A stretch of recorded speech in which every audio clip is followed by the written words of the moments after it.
सबों को जय यीशु। प्यारे बच्चों, आप सभी का मैं इस विश्वास प्रशिक्षण श्रृंखला में स्वागत करती हूँ। आइए हम एक छोटी सी प्रार्थना के द्वारा इसकी शुरुआत करें। हे पिता ईश्वर, हम आपको धन्यवाद देते हैं इस सुंदर और नए दिन के लिए। हम आपको धन्यवाद देते हैं उन सभी कृपाओं के लिए जो आप हमें दिए हैं, हमें सुरक्षित रखा है सभी प्रकार की बीमारियों से, सभी प्रकार के दुख तकलीफ से। हम आपको धन्यवाद देते हैं हमारे माता पिता के लिए, हमारे गुरुजनों के लिए, हमारे पल्ली पुरोहित के लिए और सभी धर्म बहनों के लिए जो हमें आपके बारे में ज्ञान प्रदान करते हैं। आमीन। तो बच्चों, आज हम पुनः हमने जो पिछले क्लास में स्टार्ट किया था, जो चौथे पार्ट के बारे में जानेंगे, पवित्र बाइबल में मुक्ति योजना। हमने जाना था किस तरह पवित्र बाइबल मुक्ति योजना का इतिहास है और मुक्ति विधान इसमें समाहित है। तो सृष्टि की शुरुआत से ही ईश्वर ने जब सृष्टि की रचना की और मनुष्य को अपने प्रतिरूप बनाया, वे चाहते थे कि वे मनुष्य एक स्वतंत्र जीवन यापन करें और उन्हें पूर्ण स्वतंत्रता दिया। परंतु मनुष्य ने पाप कर ईश्वर की आज्ञा का उल्लंघन किया और इस तरह से पाप इस संसार में प्रवेश किया। पर ईश्वर ने मनुष्य की मुक्ति के लिए अपनी चुनी हुई प्रजा इस्राएलियों के द्वारा मुक्ति का शुरुआत किया और उन्होंने मूसा को चुना, जो मिस्रियों के दास्ता में फंसे हुए इस्राएलियों को उनके बंदी में जो पड़े हुए थे उनको वहां से मुक्ति दिलाए। और ईश्वर ने मूसा को फिरौन के पास भेजा, राजा फिरौन के पास उन्होंने उन्हें भेजा और उनसे इस्राएलियों को मिस्रियों के दास्ता से मुक्त करा दिया। और हमने देखा कि किस तरह से इस्राएली जब मिस्रियों के साथ थे तो उन पर कितने अत्याचार होते थे और राजा फिरौन उनसे बहुत ही घृणा करते थे और उनको जबरदस्ती बहुत सारी यातनाएं देते थे, जिससे कि उनकी संख्या कम हो जाए, क्योंकि वे संख्या में बहुत अधिक थे। मिस्रियों की तुलना में वे संख्या में बहुत अधिक थे, इसलिए राजा फिरौन बहुत अधिक भयभीत हो गए थे। तो उन्हें नाना प्रकार की यातनाएं और दुख तकलीफ दिए। फिर जब मूसा आए, वे मूसा की बात भी नहीं माने। मूसा ने आकर कहा कि यहोवा उनसे कहते हैं कि मिस्रियों की दास्ता में जो फंसे हैं इस्राएली, उनको मुक्त किया जाए, उन्हें जाने दिया जाए। पर राजा फिरौन उनकी एक नहीं सुनी। और फिर जब मूसा ईश्वर की शक्ति से उन पर मिस्रियों पर 10 विपत्तियां भेजी और आखिरी में जब जाकर उनके पहलौटे मर गए, तब राजा फिरौन बहुत ही भयभीत हो गया और इस्राएलियों को मिस्र देश से जाने की अनुमति दी। और जब वे मिस्र देश छोड़कर रेगिस्तान में अपनी यात्रा तय कर रहे थे, तब ईश्वर स्वयं उनके साथ उनकी सुरक्षा के लिए हमेशा उनका साथ दिया। दिन के समय एक बादल के रूप में और रात के समय आग के रूप में उनकी अगुवाई की और उन्हें सब दुख तकलीफ से, सभी कष्टों से एवं दुश्मनों से बचा कर रखा और उन्हें खाने के लिए एवं पीने के लिए पर्याप्त मात्रा में खाना और पानी की व्यवस्था की। तो जब इस्राएली 40 वर्ष के बाद रेगिस्तान में यात्रा करते करते और कठिनाइयों का सामना करते हुए वे 40 वर्षों के बाद अपने प्रतिज्ञा देश कनान पहुंचे। वे वहां पे कनानियों के साथ में उनके जीवन शैली के अनुसार जीवन बिताने लगे और वे मौज मस्ती में भूल गए कि वे ईश्वर की चुनी हुई प्रजा है, और वे भूल गए कि उनके साथ ईश्वर ने एक विधान स्थापित किया था जिसके अनुसार वे जीवन यापन करते। पर ईश्वर ने उन्हें नहीं छोड़ा।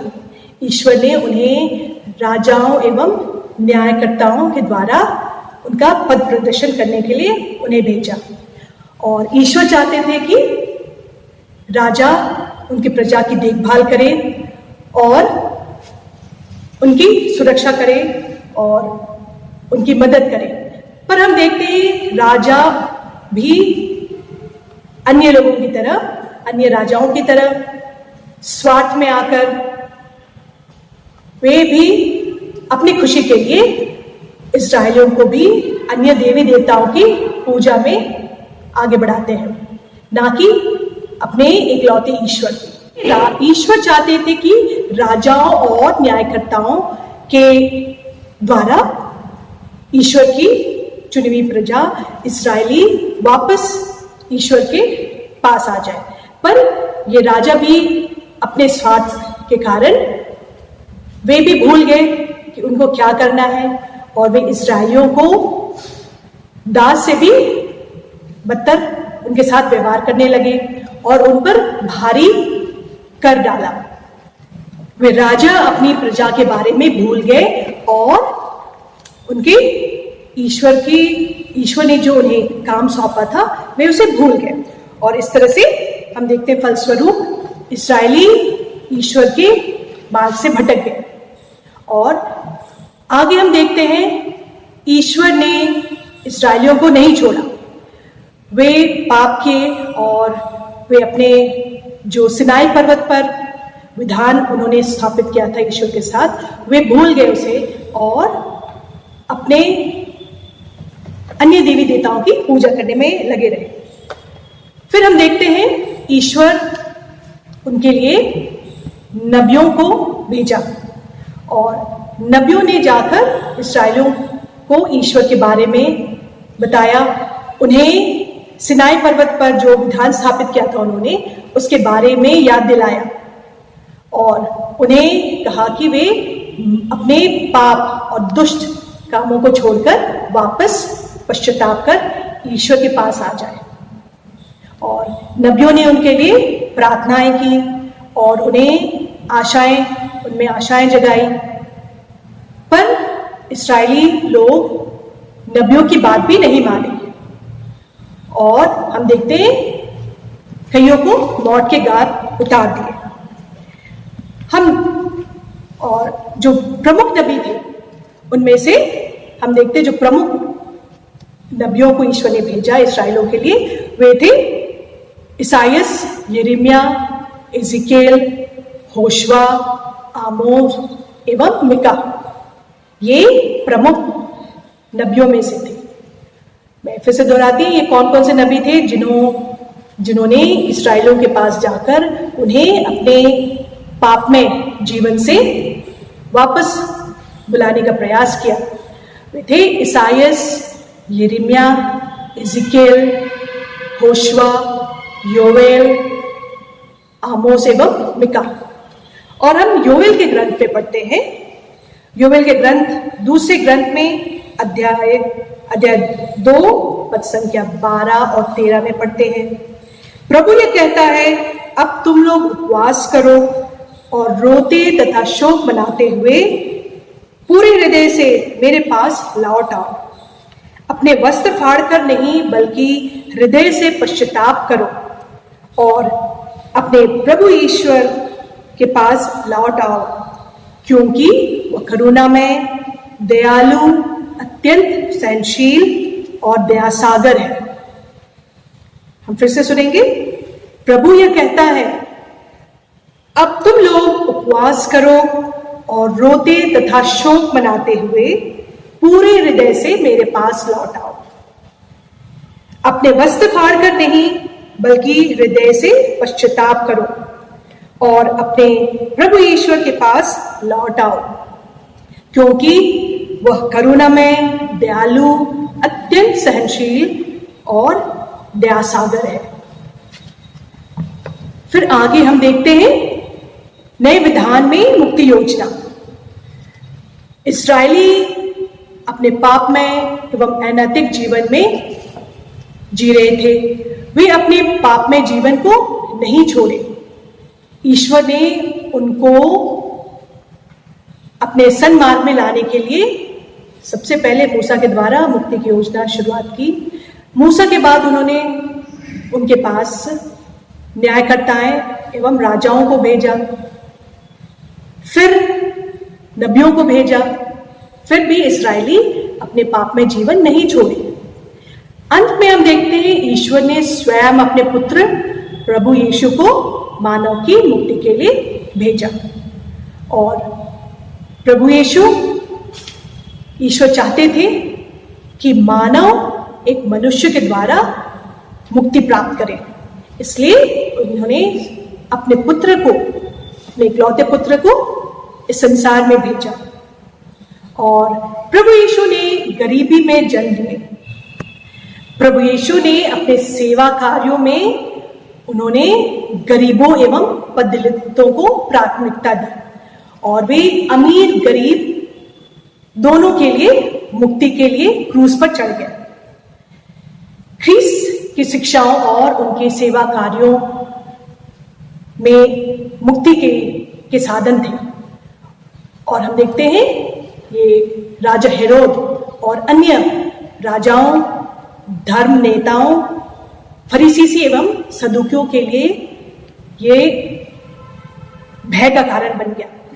वे डरने लगे ईश्वर से, प्रभु यीशु से, और इस कारण वे उनको क्रूस पर चढ़ा दिया। और ईश्वर को क्रूस पर चढ़ा दिए, पर वे नहीं जानते थे कि प्रभु यीशु तीसरे दिन मृतकों में से जी उठने वाले हैं। और प्रभु यीशु तीसरे दिन पुनः जी उठे और पूरे संसार के लिए मुक्ति प्राप्त की।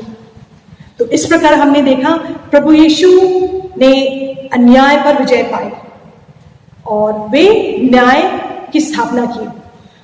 उनकी मृत्यु एवं पुनरुत्थान द्वारा उन्होंने मनुष्य को पाप में जीवन एवं मृत्यु से पूर्णतः मुक्ति प्रदान की।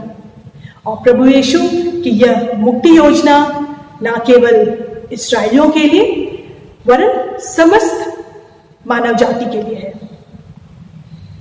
तो हमने देखा किस तरह से पवित्र बाइबल में मुक्ति योजना स्थापित हुई। और अपने मुक्ति योजना को निरंतर आगे बढ़ाने के लिए प्रभु यीशु ने अपने शिष्यों को प्रशिक्षित किया और उन्हें प्रेरित किए। और इस तरह से कलीसिया की स्थापना हुई। और हम आज भी देखते हैं हमारी कलीसिया किस तरह से दरिद्रों के पास जाकर सेवा करती है, दरिद्रों की सेवा करती है, नाना प्रकार के अन्यायों को, नाना प्रकार के अन्याय जो लोग झेल रहे हैं उनको न्याय दिलाने की कोशिश करते हैं। प्रभु यीशु अपनी मुक्ति योजना को निरंतर आगे बढ़ाने के लिए अपने शिष्यों का चयन किया और उन्हें प्रेरित किया और इस तरह से कलीसिया का जन्म हुआ। और आज भी हम देखते हैं कलीसिया किस तरह दरिद्रों की, गरीबों की सेवा करती है और नाना प्रकार के अन्यायों से लोगों को छुटकारा दिलाते हैं और ईश्वर की योजना को पूरा करने का प्रयास करते हैं। तो बच्चों, इस तरह से हमने ये चौथा पाठ को पूर्ण किया। आगे हम देखते हैं इस पाठ के जीवन आदर्श। इस पाठ से हमें क्या जीवन आदर्श मिलता है? मुक्ति के विषय संपूर्ण पवित्र बाइबल में निहित है। पवित्र बाइबल का मुख्य उद्देश्य मानव मुक्ति है। ईश्वर की योजना यह है कि मानव की मुक्ति मानव द्वारा ही हो। इसलिए प्रभु यीशु ने मानव बनकर जन्म लिया और प्रभु यीशु के समान मैं भी लोगों की मुक्ति के लिए कार्य करूंगा। अब हम चलते हैं इस पाठ के प्रश्नावली में। मैं आपको आज इस पाठ से 6 प्रश्न दूंगी जिनका आप उत्तर सोचकर रखेंगे। तो पहला प्रश्न है, राजा फिरौन ने इस्राएलियों के साथ क्या क्या अन्याय किया? राजा फिरौन ने इस्राएलियों के साथ क्या क्या अन्याय किया? दूसरा, ईश्वर ने इस्राएलियों की मुक्ति के लिए किसे भेजा? ईश्वर ने इस्राएलियों की मुक्ति के लिए किसे भेजा? तीसरा प्रश्न है, मूसा ने इस्राएलियों को फिरौन से किस प्रकार मुक्त किया? तीसरा प्रश्न, मूसा ने इस्राएलियों को फिरौन से किस प्रकार मुक्त किया? और चौथा प्रश्न है, लोगों के बीच नबियों की मुक्ति योजना क्या थी? लोगों के बीच नबियों की मुक्ति योजना क्या थी? पांचवा प्रश्न है, पिता ईश्वर ने प्रभु यीशु के द्वारा संसार को किस प्रकार मुक्ति दिलाई? पिता ईश्वर ने प्रभु यीशु के द्वारा संसार को किस प्रकार मुक्ति दिलाई? और छठा प्रश्न है, प्रभु यीशु ने अपने मुक्ति कार्य को जारी रखने के लिए क्या किया? प्रभु यीशु ने अपने मुक्ति कार्य को जारी रखने के लिए क्या किया? तो मैं आशा करती हूं कि अवश्य ही आप इन प्रश्नों के उत्तर सोचकर या ढूंढकर रखेंगे। हम आगे देखते और भी ज्ञानवर्धन बातें हैं। दासता की स्थिति और मुक्ति की स्थिति हमने देखा किस तरह इस्राएली मिस्रियों की दासता में फंसे हुए थे और मूसा ने उन्हें उनकी दासता से मुक्त किया। दासता की स्थिति मानव स्वतंत्रता का हनन होता है और मुक्ति की स्थिति मानवीय स्वतंत्रता का आनंद। दूसरा बिंदु है, मानव विकास में बाधा दासता की स्थिति है और मुक्ति की स्थिति मानव के संपूर्ण विकास में प्रवृत्ति। दासता की स्थिति मानव गरिमा का हनन और मुक्ति की स्थिति में मानव मर्यादा में वृद्धि।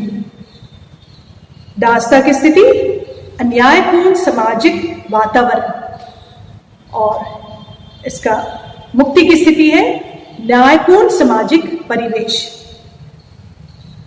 तो हम ये पवित्र बाइबल के निर्गमन ग्रंथ में पढ़ेंगे 7 से 11 तक। आप पवित्र बाइबल में इन पाठों को पढ़ेंगे तो आप समझ पाएंगे दासता की स्थिति कैसी थी। और इस तरह से हमने देखा हमारे चौथे पाठ पवित्र बाइबल में मुक्ति योजना। और बच्चों, आप पवित्र बाइबल के शोध ग्रंथ से भी 105 पढ़ेंगे, बार बार पढ़ने की कोशिश करेंगे और इसे मन में दोहराएंगे। अब आइए हम इस छोटे से भजन के साथ अपने विश्वास प्रशिक्षण को अंत करें। मुझे आशा है आप ये गीत जरूर जानते हैं। मुक्ति दिलाए यीशु नाम, शांति दिलाए यीशु नाम, मुक्ति दिलाए यीशु नाम, शांति दिलाए यीशु नाम। यीशु दया का गहरा सागर, यीशु दया का गहरा सागर, यीशु है दाता महान, यीशु है दाता महान। मुक्ति दिलाए यीशु नाम, शांति दिलाए